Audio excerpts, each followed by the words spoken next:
ఇవాళ దుర్మార్గమైన పరిస్థితి ఏంటంటే బీజేపీకి సంబంధించినటువంటి నాయకుడు లేగ రామ్మోహన్ రెడ్డి అని చెప్పి డబుల్ బెడ్రూమ్ల గురించి పక్కనే ఉన్నటువంటి తొర్రూరుకెళ్లి అక్కడ ఉన్నటువంటి దళిత మహిళల మీద దాడులు చేపించడం సిగ్గుమాలిన చర్య.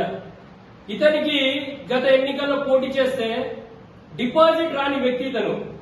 ఒక వార్డ్ లో వచ్చే ఓట్లు కూడా రాని వ్యక్తి ఇతను కూడా పోయి ఇవాళ ప్రజల కోసం మాట్లాడతారని చెప్తా ఉన్నాడు. లేగ రామ్మోహన్ రెడ్డి గారు నిజంగా మీకు చిత్తశుద్ధి ఉంటే ఎవరికైతే నష్టం జరుగుతా ఉందో ఆ ప్రజలను తీసుకుపోయి దయాకర్ రావు ఇంటి ముందు ధర్నా చెప్పండి, దానికి మేము కూడా సహకరిస్తాం. ఎందుకంటే వీటన్నిటికీ కారణం ఈ దయాకర్ రావే, వీటన్నిటికీ ఇట్లాంటి దారుణాలు జరగని కారణం దయాకర్ రావే. ఆ ఇండ్లల్లో లంచాలు తీసుకొని పైసలు తీసుకొని కమిషన్లు తీసుకొని ప్రజలను లోపల పెట్టి ఇవాళ అమాయక ప్రజలను ఇవాళ బాధ పెడతా ఉన్నాడు. అమాయకుల దగ్గర పైసలు తీసుకొని వాళ్ళని ఎట్లాంటి వాళ్ళ ఇండ్ల పట్టాలు కానీ ఎట్లాంటి పర్మిషన్ కానీ ఇవ్వకుండా ఇవాళ వాళ్ళని ఇండ్లలో పంపించి ఎన్నికలు అయిన తర్వాత ఇవాళ వాళ్ళని బాధ పెడతా ఉన్నాడు.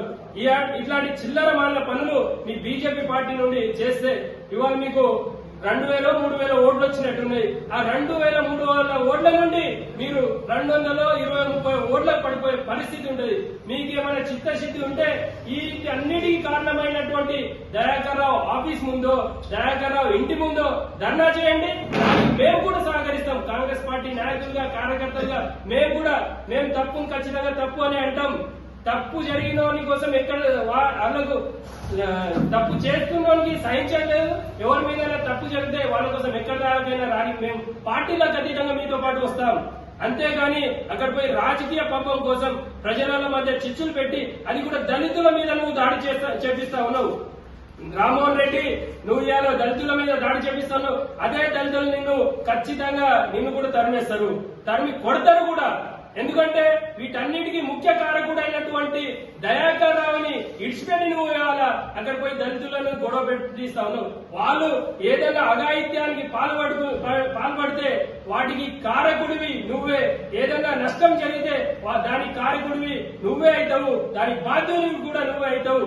ఇవాళ చీకటి ఒప్పందం చేసుకున్నట్టు నువ్వు దయాకర్ రావు చీకటి ఒప్పందం చేసుకున్నటువంటి అదేదో అంటారు కదా, గల్లీలో ఏమో కుస్తీ ఢిల్లీలో ఏమో దోస్తీ, బీజేపీ బీఆర్ఎస్ ఒకటే అన్నట్టు దయాకర్ రావు చేస్తున్నటువంటి తప్పులకు సహకరిస్తూ ఆ తప్పులను వెనకాల వేసుకొని వచ్చి వాళ్ళు నువ్వు పోయి అక్కడ గొడవలు పెట్టిస్తా ఉన్నావు. దీనికి సామాన్య ప్రజలు కావచ్చు, పాలకుర్తి ప్రజలు కావచ్చు సహించరు, మిమ్మల్ని విశ్వసించరు. మీరిద్దరు ఒకటే బీజేపీ బీఆర్ఎస్ రెండు ఒక్కటే చెట్టు నీడలుగా అయ్యాల ప్రజలు మిమ్మల్ని చూసి వాళ్ళ తెలంగాణ నుండి తరిమేసిన పరిస్థితి మరోసారి యాడ్ చేసుకుని మీ పరిస్థితి ఏందో మీరే అర్థం చేసుకుని ఇంకోసారి ఇట్లాంటి చిల్లర రాజకీయాలు చేయొద్దని చెప్పి పాలకుర్తి నియోజకవర్గ యూత్ కాంగ్రెస్ పక్షాన హెచ్చరిస్తా ఉన్నా.